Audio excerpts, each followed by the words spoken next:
Ciao ragazzi, perdonate se oggi sorvolo tutti i convenevoli, ma sono particolarmente arrabbiato. La vedete questa? Beh, questa è la bellissima fattura emessa da ENAC nei confronti di tutte quelle persone che hanno conseguito il patentino online, meglio chiamato l'attestato pilota APR. Di questo ve ne ho già parlato tantissimo, si tratta del patentino online obbligatorio a partire dal prossimo luglio per volare con tutti i nostri droni dal peso superiore ai 250 grammi in Italia. Può essere conseguito da qualsiasi persona di età superiore ai 16 anni direttamente tramite il portale di ENAC online, e già un esame online mi fa capire quanto possa essere affidabile, e per essere riscattato e scaricato con tanto di QR code richiede il pagamento di 31 euro e fino a qui ci siamo. Non vi sto dicendo assolutamente nulla di nuovo, ma quindi perché sono particolarmente arrabbiato oggi? Beh, scopriamolo insieme. Intanto ringrazio il mio amico Marcandrea che mi ha inviato questa fattura. La mia infatti l'ho totalmente trascurata e non ho badato a questo importante dettaglio che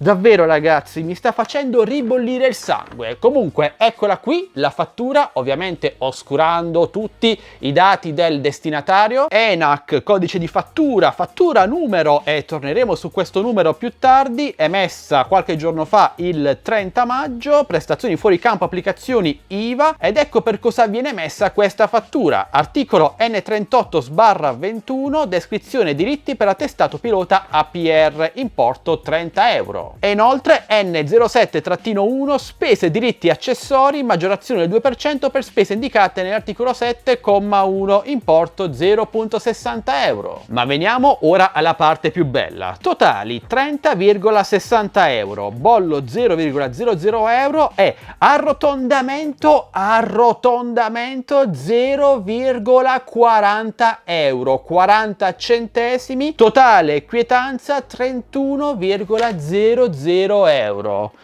Arrotondamento. Allora, a me non importa più di tanto pagare 30,60 o 31 euro, mi cambia davvero poco. Ma quel che mi dà più fastidio è essere preso in giro sotto la luce del sole, come avviene con questo arrotondamento. Ma cos'è l'arrotondamento, ragazzi? Beh, vi faccio un esempio pratico. Avete presente quando andate a comprare dei vestiti in un negozio fisico, oppure andate al ristorante a mangiare o in un bar e al momento dell'uscita con i prodotti acquistati, oppure dopo aver mangiato, dovete pagare una somma. Magari voi decidete di pagarla in contanti, ma il proprietario del locale oppure il cassiere più nello specifico non ha il resto da darvi. Quindi se non c'è abbastanza resto fisico, cosa succede? L'arrotondamento. Se ad esempio l'importo totale da pagare era di 30 euro,10 centesimi, vi viene arrotondato a 30 euro esatti. In questo modo non c'è più il problema del resto. E solitamente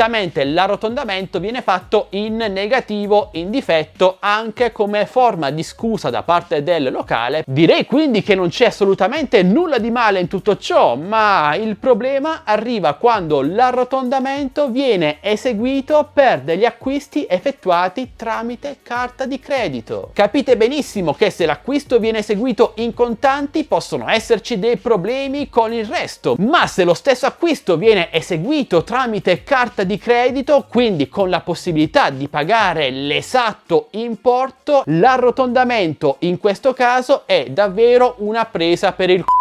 Tra l'altro, in questo caso l'arrotondamento è di 40 centesimi, non in negativo, non in passivo, ma bensì in positivo, in attivo, quindi a totale loro favore. Ora, io non mi sto accanendo solo contro ENAC, in quanto questa pratica dell'arrotondamento in attivo viene eseguita da tantissime aziende. Credetemi, anche sulla bolletta del gas, della luce, può succedere, anzi succede molto spesso, che ci sia l'arrotondamento, e su tantissime altre bollette. Perché non scrivete direttamente importo totale da pagare 31 euro in questo caso, senza aggiungere postille, arrotondamenti vari che fanno fanno capire bene dov'è la fregatura. Io, giunto a questo punto, credo che questa sia una sorta di tattica psicologica adottata da istituti pubblici, privati o quello che è, per farci sentire tutti presi un po' in giro. Capite bene che per me non è assolutamente un problema pagare questi 40 centesimi di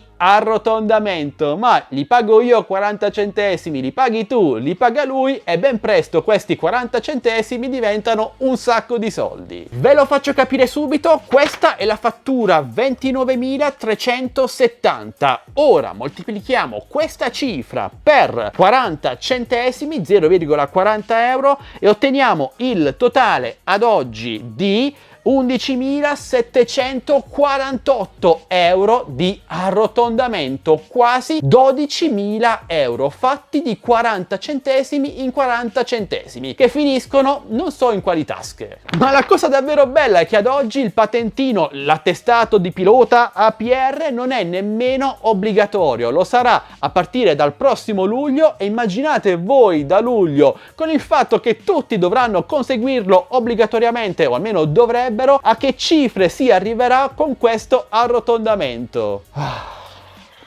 Ok, queste sono le classiche furbate all'italiana fatte sotto la luce del sole. È una cosa che a me mi fa davvero inorridire. Bene, questo è tutto quel che volevo dirvi attraverso questo video. Spero di avervi fatto arrivare il messaggio. E lo ripeto, non mi riferisco solo ad ENAC in questo caso, ma con chiunque adotti queste strategie che secondo me sono davvero subdole, al limite del legale. Anzi, se c'è un avvocato tra voi, mi faccia sapere se questi arrotondamenti sono legali oppure no. Mi piacerebbe saperlo. Bene, questa la togliamo perché altrimenti mi innervosisco ancora di più. E amici, fatemi sapere ora voi cosa ne pensate di questa questione. Parliamo insieme qui sotto nei commenti. Perdonatemi se mi sono un po' inalterato, ma queste cose mi fanno davvero salire il sangue al cervello. Ok, parliamone insieme qui sotto, ragazzi. In descrizione video vi lascio alcuni link di Telegram, canale delle offerte, gruppo Facebook Drone Tecnologia Italia e anche canale Instagram ufficiale. Entrate numerosi e se volete supportarci, mi raccomando, un bel like, un commento, una condivisione, iscrivetevi al canale se non l'avete già fatto, attivate la campanellina per non perdervi le notifiche dei nostri nuovi prossimi video. Io vado a farmi una bella camomilla e anche una tisana e noi ci vediamo al prossimo video, se non mi arrestano prima, sempre qui come sempre su Addicted to Tech. Ciao ragazzi!